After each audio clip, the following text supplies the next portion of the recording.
Rupanya urat punggung tarik sebelah ni senang je nak lega. Tapi ramai orang lambat sedar sebab mula-mula dia datang macam sakit biasa je. Sengal sikit kat punggung, pinggang rasa ketat, duduk lama rasa tak selesa. Sakit saraf punggung ni bukan sakit yang luka berdarah tapi dia rampas rutin hidup kita secara perlahan. Nak berjalan, solat, tidur pun terseksa. Dia bukan macam lenguh biasa tapi bisa dia sampai ada kes lumpuh sebelah badan akibat masalah skiatika ni.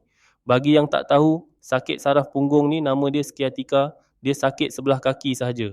Mula-mula akan sakit di ekor punggung, membawa ke peha dan betis. Sampai tahap nak berjalan 5 langkah pun seksa.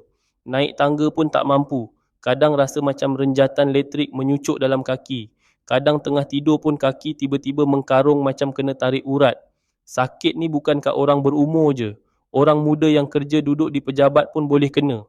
Wanita hamil pun boleh kena. Malah orang laki yang suka letak dompet kat poket belakang seluar pun boleh kena.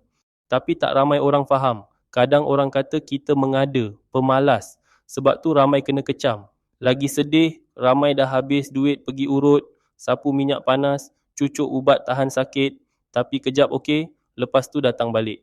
Sampailah ada satu universiti ni buat kajian dan hasilkan satu kapsul khas dari ramuan herba damar merah dan pegaga. Menurut kajian tu, 2 herba ni bantu redakkan urat simpul dan tersepit kat punggung tu.